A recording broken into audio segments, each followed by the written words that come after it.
Now we're on to a physics project from Harmony Science Academy, Houston High. This project astonishes me greatly. Yes, well, hello.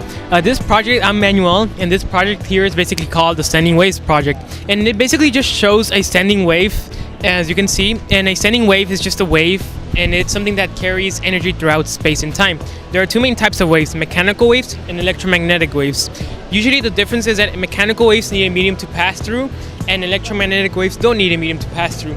Examples of electromagnetic waves are, for example, light rays, microwaves, X-rays, infrared rays, and mechanical waves can basically be anything. For example, if I have a pebble and I throw it into the water and it makes that noise and that rippling effect, that is considered a waves. Waves, like a lot of quantitative data in physics, have speed, and it's very important because it allows us to demonstrate lots of phenomenon with this quantity. For example, this wave right here is traveling at a frequency of 37 hertz per second. That basically means that in 1 second, it vibrates 37 times.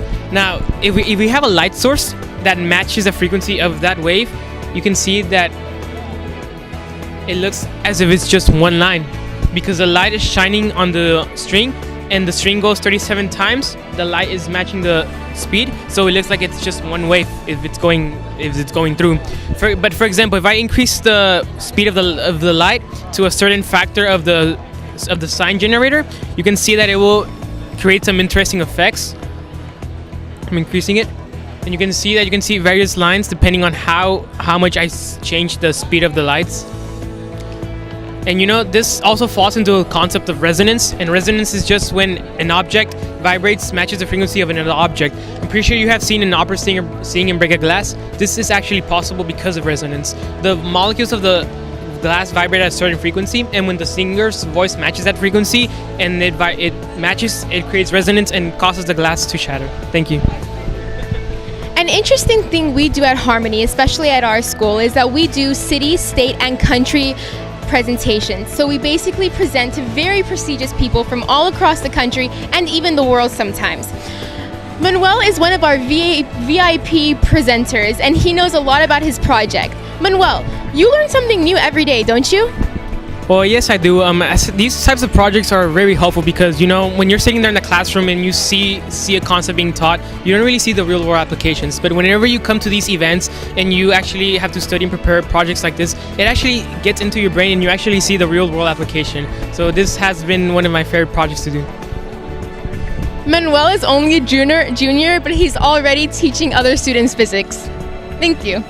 Now we're going to start off with a physics project. Hassan is going to present this. All right, here we have something called the Chinese resonating ball. So the way it works is a demonstration of vibrations in physics. So the way it works is vibration travels in waves. So resonance is when one vibrating system causes another system to vibrate. So when we rub the handles, the vibration from rubbing the handles causes the vibrational waves to travel to the water, and then you can observe the standing waves in the water.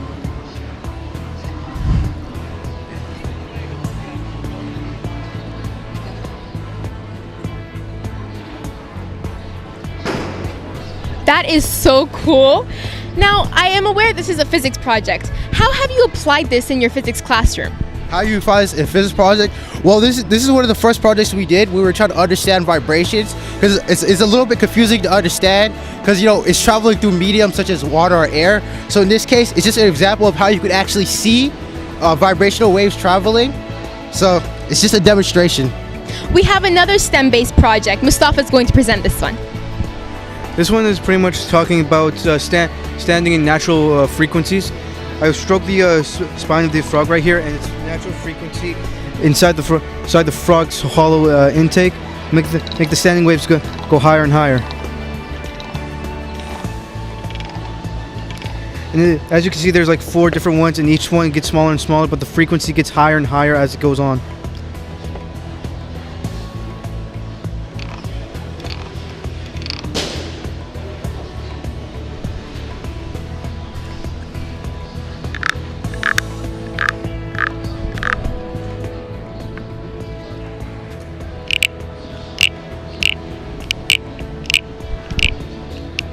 Very interesting. It sounds like a toad.